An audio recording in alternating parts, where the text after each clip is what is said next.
A série House of Dragons, ou em português, A Casa do Dragão, está de volta. A série Game of Thrones fez tanto sucesso aqui no Brasil que algumas emissoras tentaram ganhar uma graninha com esse fenômeno. No vídeo de hoje, eu vou te mostrar algumas bizarrices brasileiras que tentaram copiar Game of Thrones. Seja você noveleiro ou não, vale a pena conferir essa lista. É novela. Não é novela, é Sandra, série. É novela, Sandra. Não é novela, é série. Logo na abertura da novela Deus Salve o Rei, já é possível perceber que a intenção da Globo era realmente realizar uma mega produção. A abertura apresenta elementos gráficos super modernos e com uma música gravada pela cantora Aurora, somos guiados ao mundo medieval onde a história de Deus Salve o Rei se passa.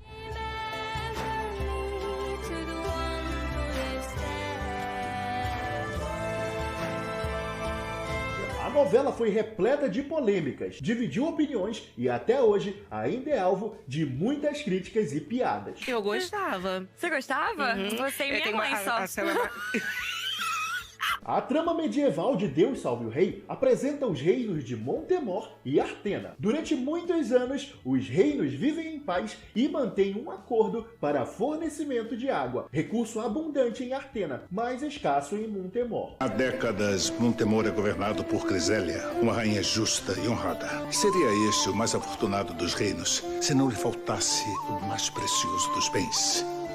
A água. Há décadas, a rainha Crisélia governa o reino de Montemor, porém, agora que está doente, ela também se vê na urgência de nomear um sucessor ao trono. Entre os seus dois netos, o preparado Afonso e o mimado e inconsequente Rodolfo. O grupo de soldados de Montemor é vítima de uma emboscada. Um confronto acontece e Afonso fica seriamente ferido. O príncipe é achado e socorrido por acaso pela bela Amália, uma linda e valorosa moça, moradora de Artena, que o informa de sua localização. Ele logo se apaixona por ela sem se importar com o fato dela ser uma plebeia e trabalhar como uma simples feirante. Rapidamente, Amália corresponde ao sentimento, sem interesses por ele, até porque o príncipe Afonso não se apresenta a ela como príncipe ou futuro rei, mas apenas como um humilde ferreiro. Já o reino de Artena é governado pelo sábio e benevolente rei Augusto, que preserva a relação de paz entre os reinos, mas que tem como filha e sucessora a ambiciosa princesa Catarina, que, ao saber da situação delicada de Montemor, planeja refazer acordos mais vantajosos com o reino vizinho. A novela foi um elemento novo para quem estava acostumado com as histórias das novelas das sete, o que foi um trunfo, mas também o pesadelo da Globo. Apesar da guerra pelo trono na série da HBO ser sobre disputas entre famílias, há muito conflito entre parentes. Logo, o começo de Deus Salve Rei deu uma prévia da instabilidade familiar. Bruna Marquezine foi Catarina, a ambiciosa herdeira de Artena. Já seu pai, o bondoso rei Augusto, interpretado por Marco Nanini, preservava pela paz entre os reinos. O novo, no entanto, nem sempre é bem aceito, e sempre que algo diferente é apresentado, existe o risco de sofrer rejeição. Foi isso que aconteceu com Deus Salve o Rei, a aposta ousada da Globo para o horário das 7. O folhetim teve uma estratégia diferente. A ideia, desde o início, era aproximar Deus Salve o Rei de um público mais jovem e conectado com outros produtos, como série, em especial Game of Thrones. As referências estavam lá, no figurino, nos cenários e até mesmo nos personagens. O que aconteceu na realidade foi a mesma trama já vista em outras novelas, mascaradas em vestidos longos e castelos. A trama principal, que girava em torno do amor de Amália e Afonso, seguia um roteiro velho conhecido. Eles se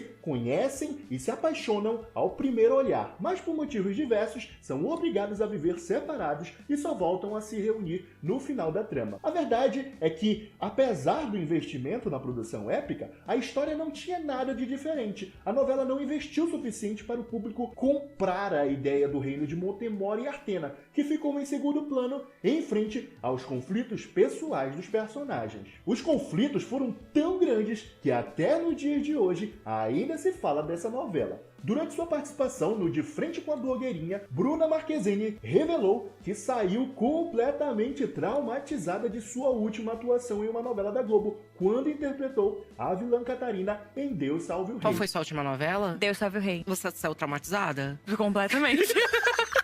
Eu gostava. Você gostava? Você e minha mãe só. Eu não gostava de fazer. Eu tava infeliz. Eu comecei muito entusiasmada. Foi minha primeira vilã. Eu tava muito animada. A personagem foi rejeitada de cara pelo público. Tem esse lado de ser muito cansativo. A demanda é muito grande, né? Então você tá ali de segunda a sábado, todos os dias.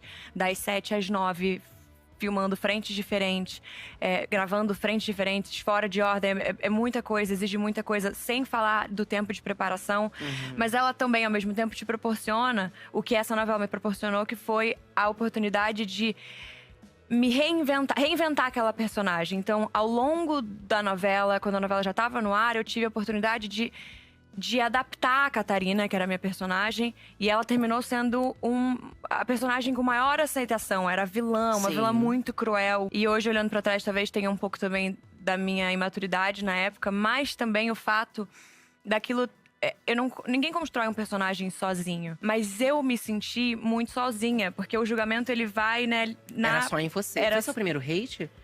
Acho que não, acho que eu já tinha levado hate antes. Agora eu tenho uma dúvida. Sempre que eu falo de Deus Salve o Rei aqui, aparece um noveleiro dizendo que amava essa novela. Antes da gente seguir pra lista, eu queria que você comentasse aqui embaixo se gostava ou odiava a novela Deus Salve o Rei. E se você gosta de curiosidade de novela, eu já aproveito esse momento para te convidar a se inscrever em nosso canal. Ou melhor, deixar o seu like, que isso vai ajudar bastante. Quando se pensa em novela que tentou ser Game of Thrones, logo se pensa em Deus Salve o Rei. Mas a verdade é que ela não foi a primeira a tentar alcançar o sucesso da série da HBO. Quem tentou primeiro ser uma novela Game of Thrones foi a Record. Exatamente isso que você ouviu, a Record. Após o sucesso da novela Os 10 Mandamentos, a autora Vivian de Oliveira quis produzir uma série bíblica inspirada em Game of Thrones. Lá na Bíblia tem livros de Reis, Segunda Reis, Crônicas, que fala dessas pessoas que você nunca ouviu falar na vida. E aí eu falei, a gente podia fazer, porque eu adoro Game of Thrones, então a gente falou, podia fazer um dia um Game of Thrones bíblico. A gente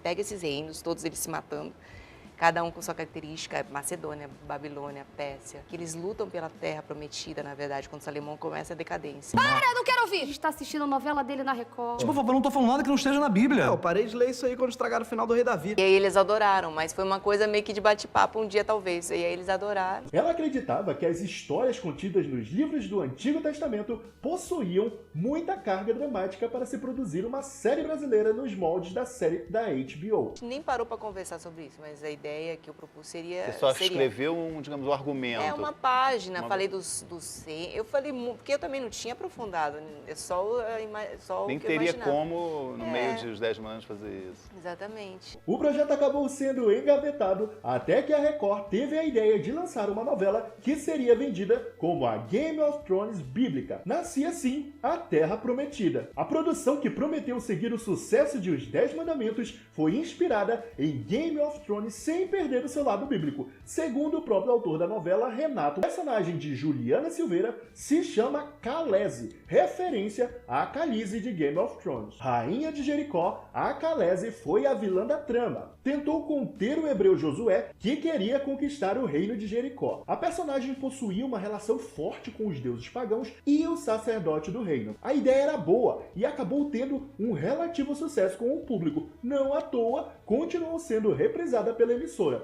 É claro que, ao ser comparada com a série da HBO e até mesmo com as novelas da Globo, a Terra Prometida sempre acaba ficando em segundo plano. A novela foi vendida como a Game of Thrones da Record, mas acabou deixando a desejar em muitos quesitos. Ao olhar hoje em dia para o figurino e direção, é difícil achar que ela tentou se comparar com a série da HBO. No entanto, aqueles que consideram as produções da Record inferiores tiveram que calar a boca, pois um tempo depois tudo mudou. Lembra da ideia da Vivian de Oliveira em produzir uma série sobre o livro de Reis? A ideia ganhou vida com uma produção extraordinária. Com o objetivo de remasterizar as novelas bíblicas, a série Reis apresenta a história e conflitos dos reis de Israel de uma forma mais moderna e madura. Reis foi dividida em temporadas, passando pela trajetória do profeta Samuel, o rei Saul, rei Davi, rei Salomão e seus sucessores. A fotografia, direção e produção são surpreendentemente superiores às primeiras novelas bíblicas da Record, assustando o público desavisado. Seguindo os mesmos moldes, a emissora já pretende fazer um remake da minissérie A História de Esté, que está sendo vendida como A Rainha da Pérsia. Se você gosta de novelas da Record e quer que eu fale mais sobre elas aqui, esse é o momento para você deixar o seu like, pois aí eu vou entender que você quer mais vídeos como esse daqui. Mas engana-se quem pensa que foi a primeira vez que a Record quis fazer um Game of Thrones.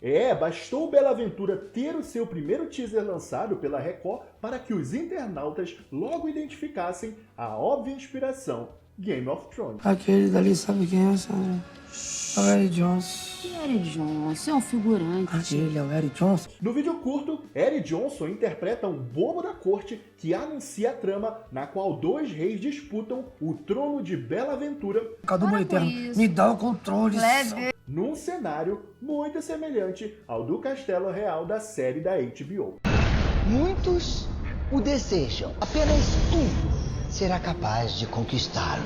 Não é Eric Johnson! Tanto Game of Thrones quanto a novela da Record exploram disputas de reinos entre rivais. No entanto, por conta do horário em que era produzido, às 7, e por diretrizes da emissora, Bela Aventura não teve cenas tão violentas ou com conteúdo explícitos como na produção da HBO. Bela Aventura também teve uma produção menos chamativa que Game of Thrones. A série da HBO, afinal de contas, custava 10 milhões por episódio e era filmada em vários países para garantir a autenticidade dos cenários. Porém, quem era noveleiro raiz sempre comentava que novela medieval boa mesmo era... Pera.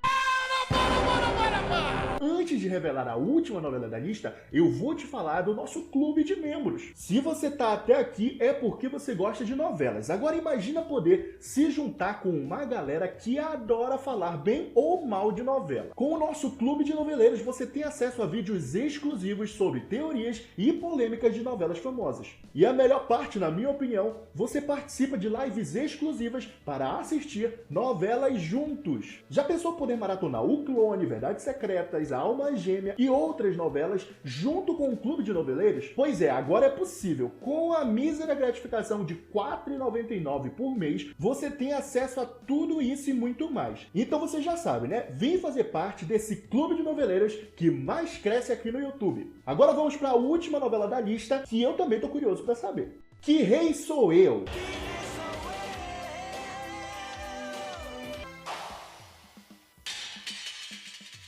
No imaginário reino de Avilã, o povo miserável vive às voltas com os governantes corruptos. Com a morte do rei Petrus, cujo único herdeiro é o filho bastardo Jean-Pierre, os conselheiros reais, que exercem forte influência sobre a rainha, resolvem entregar a coroa ao mendigo Pichor. A armação é obra de Ravengar, o bruxo do condado. O que é a vida? Revoltado, Jean-Pierre lidera um grupo de revolucionários para derrubar os vilões. Em meio aos conflitos, a princesa Juliette acaba se apaixonando. No final da história, o povo consegue invadir o palácio, eliminar os opressores, confiscar os baús da nobreza e tomar o poder. Em uma das últimas cenas da novela, Jean-Pierre exclama diante do povo de Avilã: ninguém mais vai explorar o trabalho dos pobres. Agora quero que gritem comigo: Viva o Brasil! Foi a primeira vez em que o nome do reino fictício foi substituído pelo do Brasil. E se você é noveleiro de verdade, gosta de novelas antigas, já assiste esse documentário aqui que conta